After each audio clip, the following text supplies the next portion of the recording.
Magagata naman tayo ngayon ng ano guys, gata lang ka. Ang isasawag natin dyan ay tinapa at saka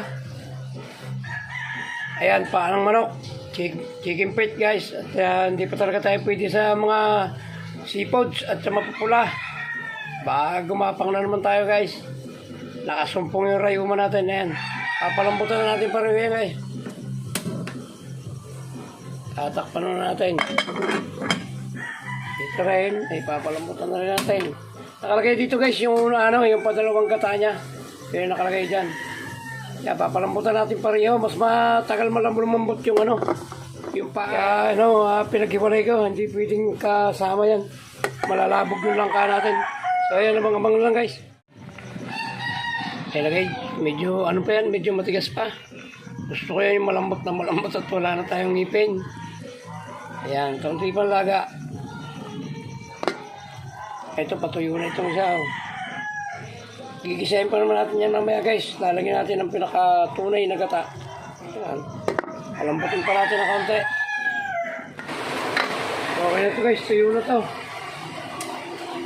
Gigisahin natin, titingnan natin yun kung malambot na.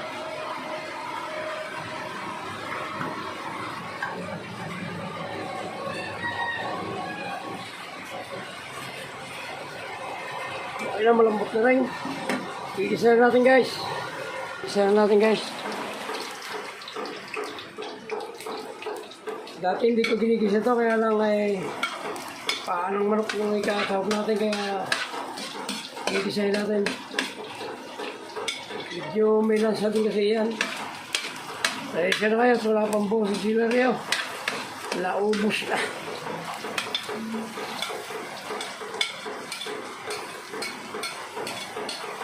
Gisa natin yung sahog.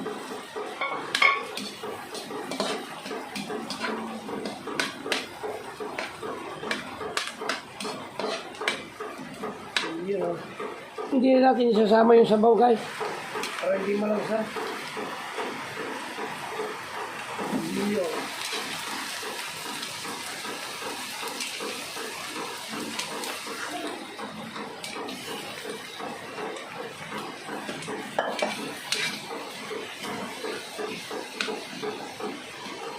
Kasi nalalagay natin guys, okay. Nagagalit si Mambiuli sa patis. Yan, sila, tao na.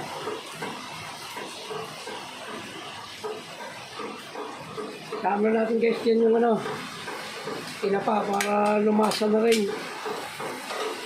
Yun o.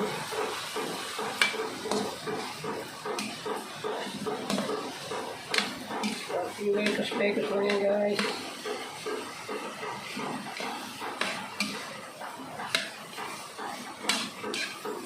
Yun o, ilagay natin yung ating langka. Tapos lalagay natin yung gata. Ito may malalambot na.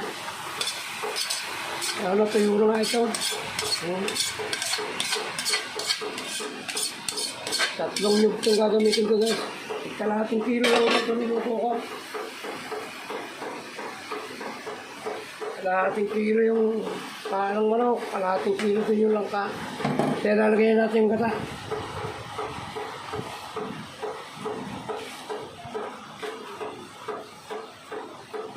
Bali ito guys, tatlong nyug.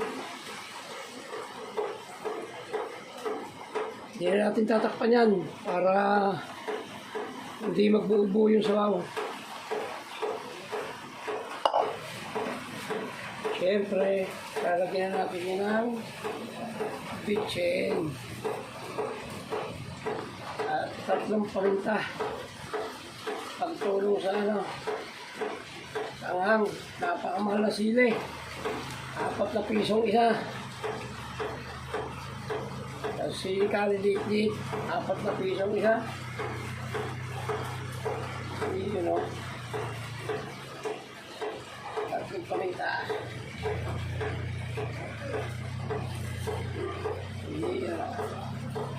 Sabihin natin ni may mekos-mekos yan.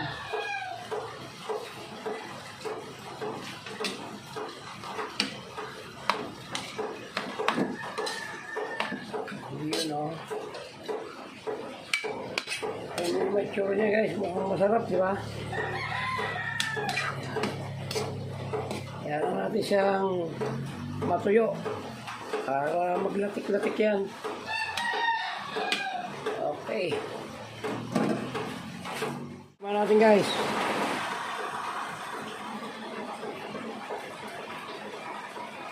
Okay lang, medyo matabang ng konti pero okay na yan. Aawalastik ang hang. Spicy ang nilabasan guys. Matindi ang hang.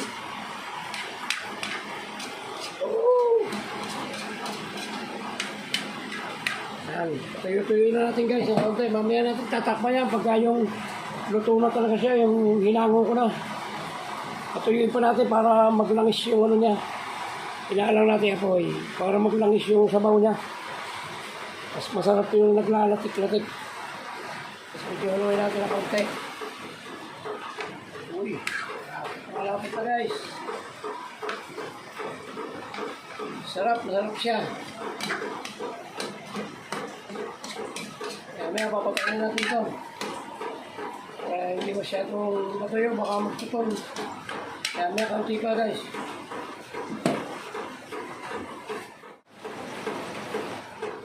Kaya okay na yan guys, ano na, kaunti na lang yung sabaw niya, hindi na yung ano, malapot na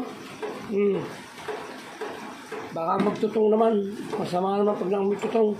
So yan, muli po, maraming salamat sa pagsama hanggang sa dulo ng vlog na ito na pagluluto ng ginataang langka. Ayan, maraming pong salamat sa inyo at magandang umaga, magandang hapon, magandang gabi. Kung saan man po kayo naroon sa buong mundo ay mag-ingat po kayong palagi, lalo na po yung mga OFW. So ayan, muli po, hanggang dito lang po yung vlog natin at mabuhay po kayo, mabuhay tayong lahat. Bye-bye na po. Maraming salamat. I love you all.